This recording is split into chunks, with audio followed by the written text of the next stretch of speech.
하나님의 말씀은 이사야 55장 7절과 에베소서 4장 31절부터 32절입니다. 악인은 그의 길을, 불의한 자는 그의 생각을 버리고 여호와께로 돌아오라. 그리하면 그가 긍휼히 여기시리라. 우리 하나님께로 돌아오라. 그가 너그럽게 용서하시리라. 아멘. 이어서 신약 314쪽 에베소 4장 31절과 32절 공독합니다. 너희는 모든 악독과 노함과 분냄과 떠드는 것과 비방하는 것을 모든 악의와 함께 버리고 서로 친절하게 하며 불쌍히 여기며 서로 용서하기를 하나님이 그리스도 안에서 너희를 용서하심과 같이 하라. 아멘. 오늘도 예배 참여하신 우리 모두에게 하나님의 은혜와 평강이 늘 함께 하시기를 바랍니다. 오늘 총회 주일인데요. 먼저 영상을 하나 보시죠.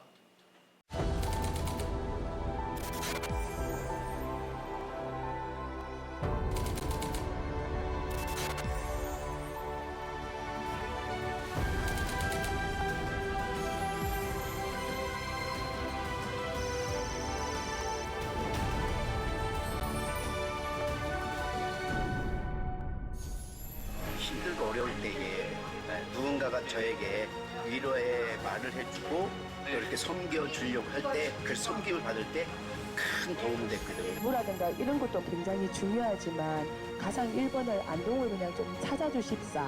오늘 오시는 이 발걸음이 많은 시민들한테 큰 힘이 될 거라고 말씀드리고 싶습니다. 일상을 멈추게 한 어려움들이 있었습니다. 세상에서 일어나는 일은 갈등과 분열, 반목과 대치였고 그 진동은 교회까지 흔들었습니다. 하지만 교회를 다시 세우고자 하는 거룩한 외침이 있었습니다. 하나님의 사랑과 정의를 성취하기 위한 간절한 몸부림이 있었습니다. 하나님이 가라 하신 곳을 갖고 어려움 넘어 희망을 보는 사람들이 소망을 전했습니다. 단 하나의 이유. 하나님 때문에, 하나님의 사랑으로 그 자리를 지키는 사람들.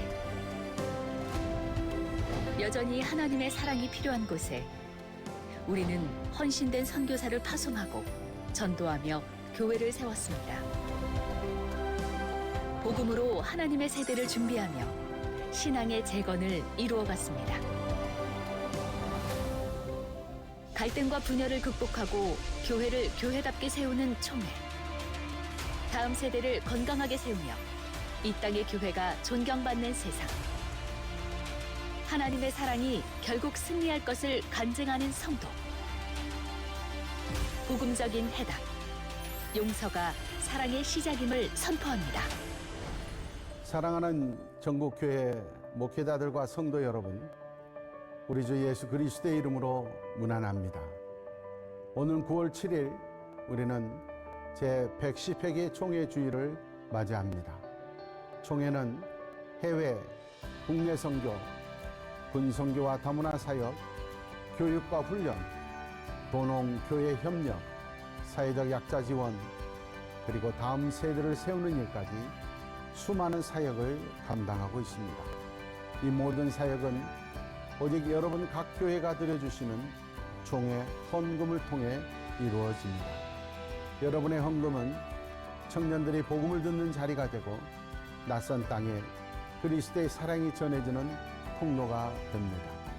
무너져가는 작은 교회를 다시 일으키는 희망이 되고 다음 세대를 가르치는 복음의 씨앗이 됩니다. 총회는 올해 총 15억 원의 헌금 목표를 정했습니다. 이것은 결코 한두 교회의 몫이 아닙니다. 우리가 함께 마음을 모을 때 이 헌신은 사랑의 시작이 되어 교회를 살리고 세상을 밝히는 복음의 빛이 될 것입니다. 교회를 교회답게, 믿음을 굳건하게, 세상을 아름답게, 영적으로 건강하여 부흥하며 세상을 치유하는 총회. 위기의 시대에 용서와 사랑으로 회복을 선포하는 교회. 한국교회가 그 역할을 감당하도록 우리 총회가 일하겠습니다. 이 선한 사역을 이어가는 길, 한국교회 성도님들의 동행을 기다립니다. 우리의 기도와 마음을 담은 동역만이 한국교회와 대한민국을 지켜나갈 힘이 될 것입니다.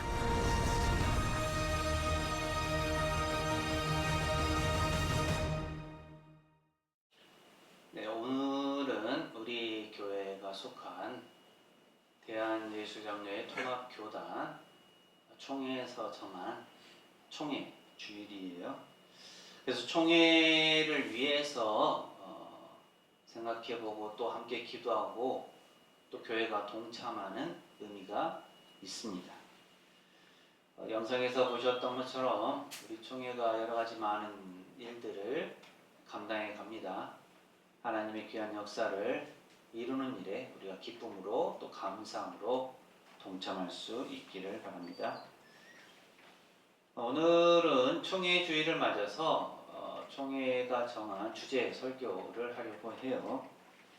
이번 총회는 110회인데요. 9월 23일부터 25일까지 서울에 있는 영락교회에서 열립니다.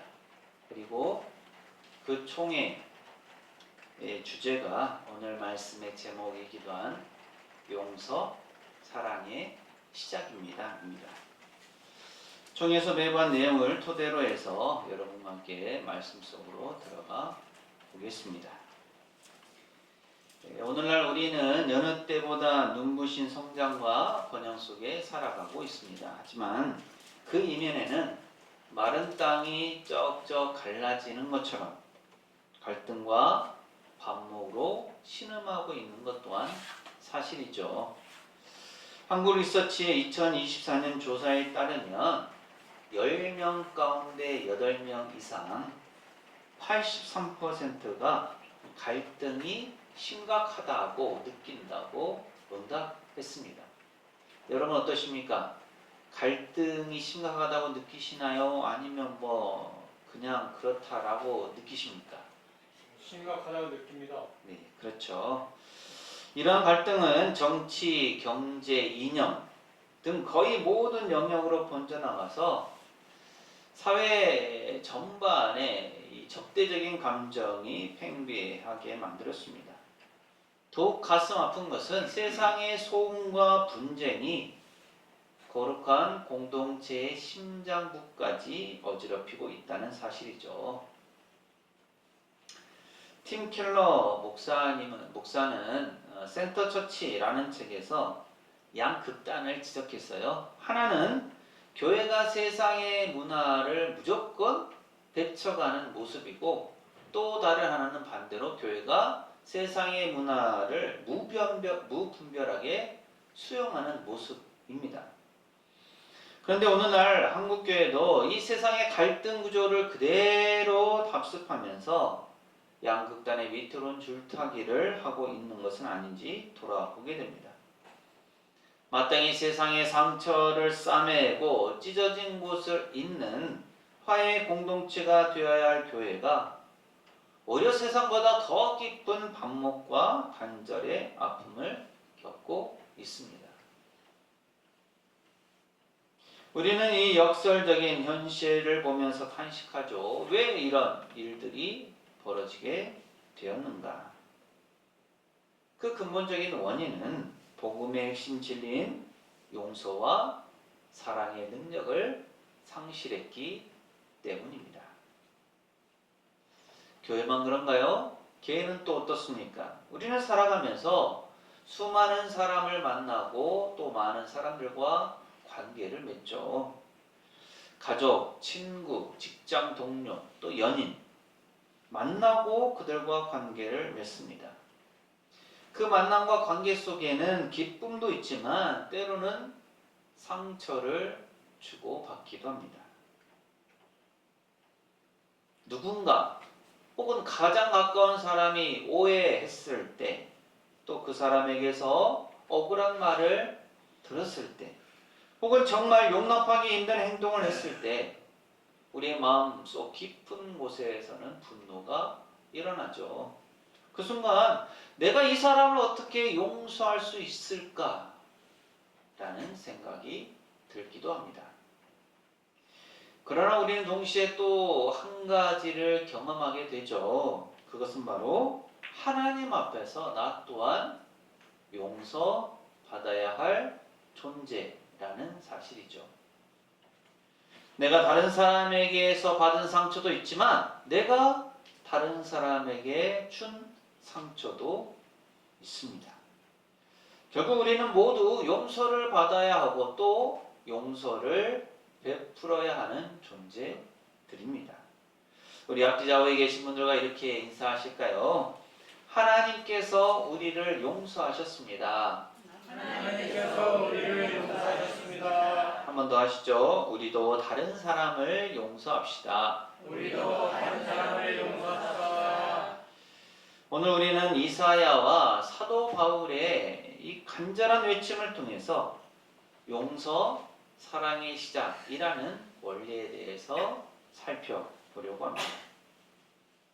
첫 번째로 용서의 시작은 십자가에 서는 것에서부터 출발합니다. 이사야 55장 7절은 이렇게 말씀합니다. 함께 읽습니다. 시작. 악인은 그의 길을, 불의한 자는 그의 생각을 버리고 여호와께로 돌아오라. 그리하면 그가 긍휼히 여기시리라. 우리 하나님께로 돌아오라. 그가 너그럽게 용서하시리라. 아멘. 이사야 선지자는 악인은 그의 길을, 불의한 자는 그의 생각을 버리고 여호와께로 돌아오라고 단호하게 선포합니다.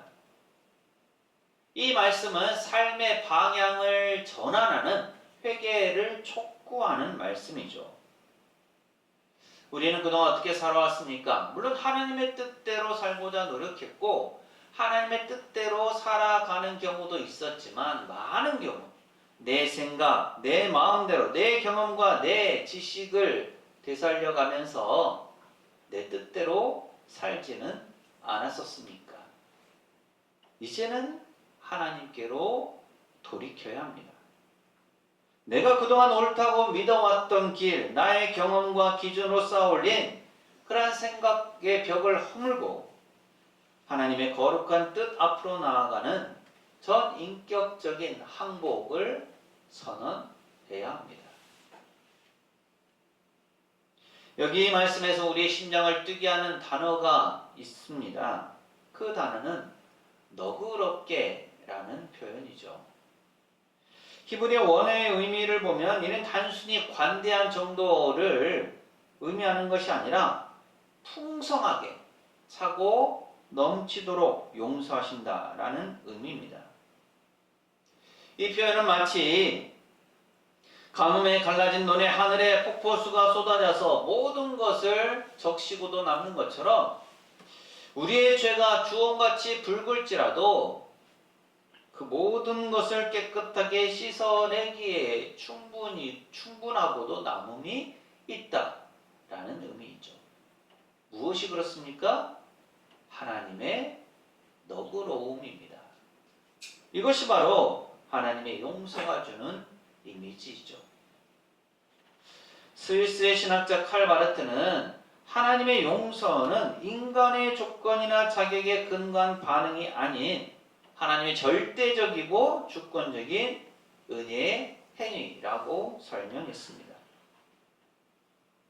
이 말은 우리가 누군가를 용서하는 것은 내가 용서하기로 결심한 차원이 아니라 하나님께서 이미 나를 용서하셨다라는 믿음의 반응이라는, 믿음의 응답이라는 뜻입니다. 그렇게 우리가 할 수 있는 것은 그저 그 압도적인 하나님의 은혜 앞에 두 손 들고 나아가는 것뿐이죠. 그리고 하나님의 용서를 자신의 용서로, 나의 용서로 받아들이는 것입니다. 그러므로 우리 또한 주님의 그 십자가 앞으로 나아가야 합니다. 그것이 용서의 시작이 되겠죠. 십자가의 그 용서를 통해서 우리는 사랑의 실천으로 나아갈 수 있습니다. 두 번째로 용서의 실천은 마음의 공간을 내어주는 삶이 되어야 합니다. 에베소서 4장 31절과 32절 상반절은 이렇게 말씀합니다. 함께 읽습니다. 시작. 너희는 모든 악독과 노함과 분냄과 떠드는 것과 비방하는 것을 모든 악의와 함께 버리고 서로 친절하게 하며 불쌍히 여기며 아멘. 하나님의 용서가 우리 안에 흘러 들어왔다면 그 생명의 물줄기는 우리의 삶의 현장으로 흘러가야 합니다. 사도 바울은 용서의 실천을 위해서 우리가 무엇을 뽑아야 하고 무엇을 채워야 하는지를 구체적으로 가르쳐 줍니다. 먼저 뽑아야 할 독초는 악독, 노함, 분냄, 떠드는 것, 비방하는 것, 악의입니다. 이는 공동체를 파괴하는 치명적인 독소이죠. 그리고 이 독초를 뽑아낸 빈자리에 바울은 친절과 용서, 불쌍히 여김이라는 약초를 심으라고 권면합니다.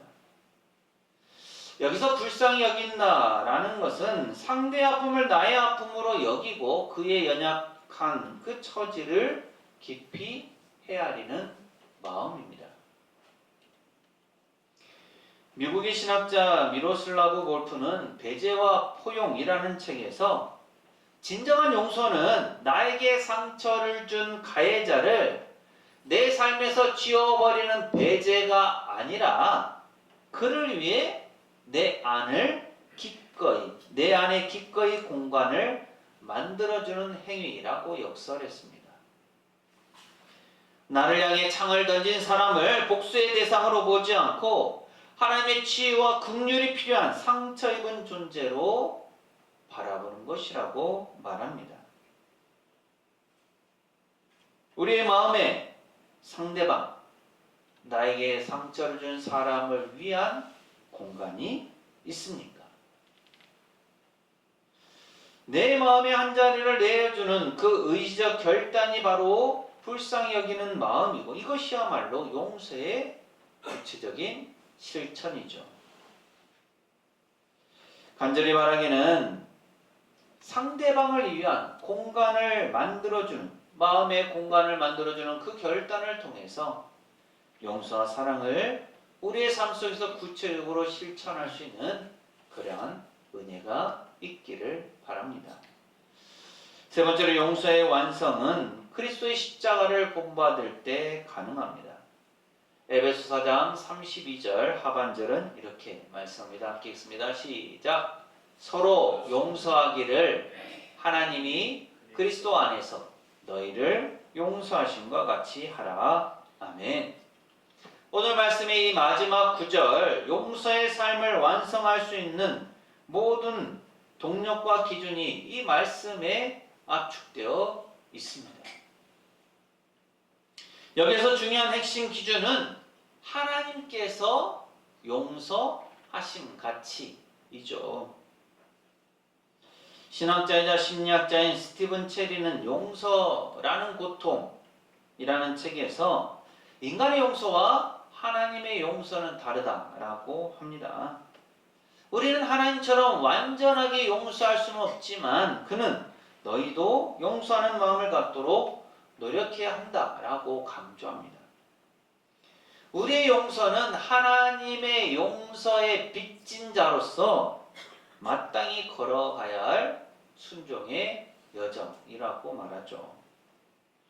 또한 영국의 신학자 톰 라이트는 그리스도인의 용서를 하나님 나라의 현재적 실현이라는 관점에서 설명합니다. 우리가 서로를 용서할 때 그것은 단순히 과거의 잘못을 덮어주는 행위를 넘어서서 이 땅에 하나님 나라의 새로운 질서, 즉 화해와 생명의 질서를 가져오는 예언자적 행위라고 말합니다. 십자가는 악에 대한 하나님의 궁극적인 승리이자 용서를 통한 새로운 창조의 시작점입니다. 누가복음 23장 34절은 이렇게 말씀합니다. 함께 읽습니다. 시작.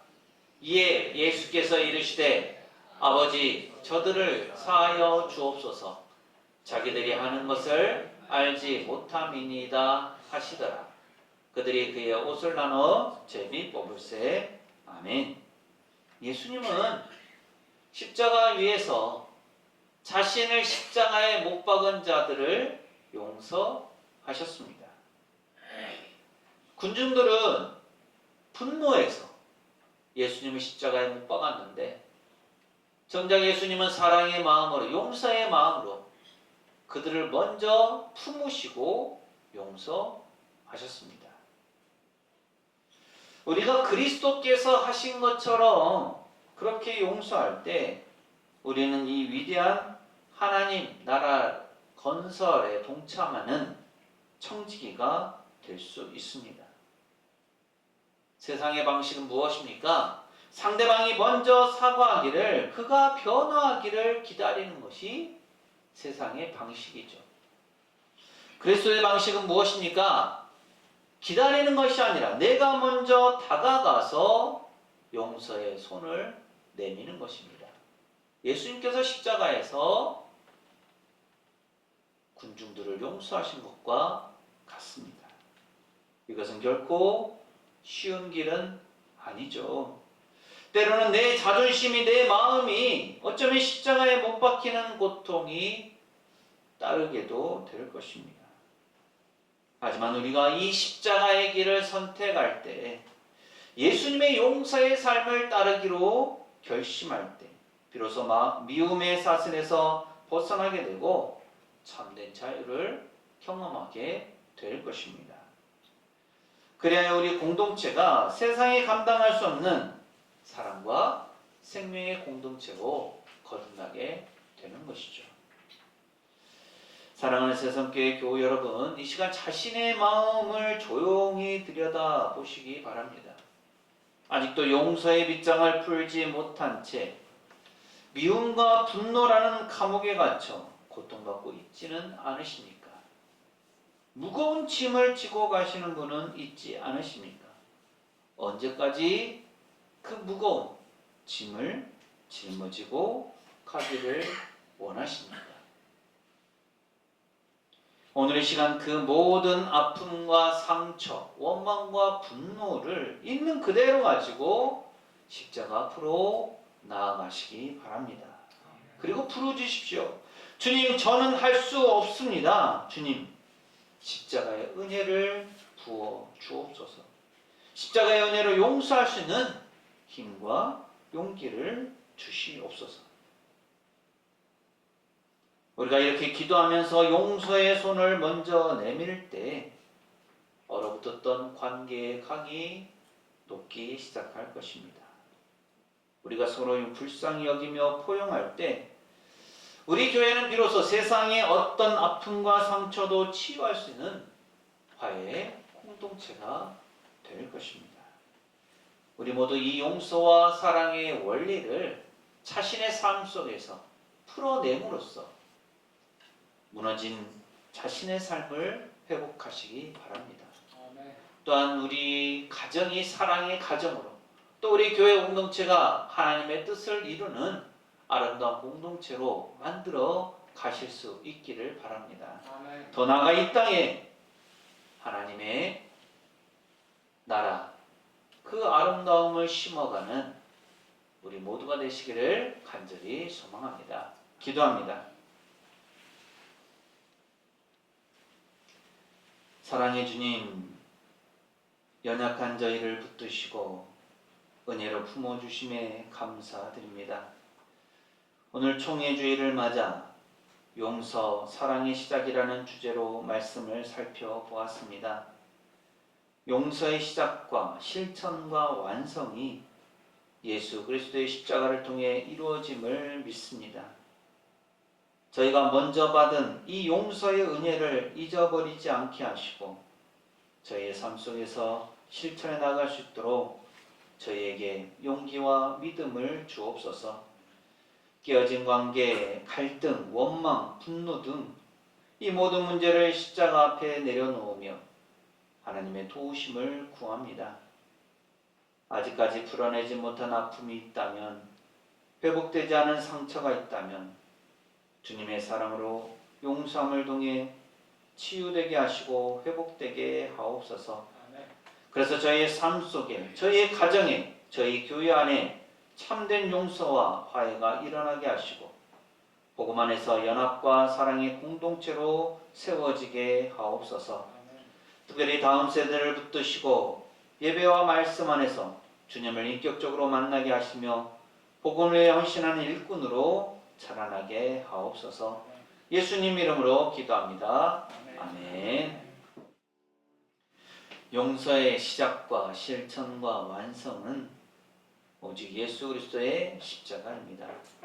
우리는 서로 용서함을 통해 하나님의 사랑을 실천할 수 있습니다. 사랑하는 새성교회 교회 여러분, 이 말씀을 품고 세상으로 나가십시오. 하나님께서 우리와 함께 하십니다. 지금은 우리 주님 예수 그리스도의 은혜와 아버지 하나님의 무한하신 사랑하심과 보혜사 성령님의 충만 교통하심이 하나님의 사랑에 감사하며 용서를 통해 하나님의 사랑을 실천해 가기를 소망하는 새성교회 모든 교우들 가정과 삶과 생업과 사역 위에 이 한 주간의 모든 생활 가운데 오늘 예배 참여한 모든 이들과 우리 교회 위에 영원토록 함께 하시기를 간절히 축원하옵나이다. 아멘.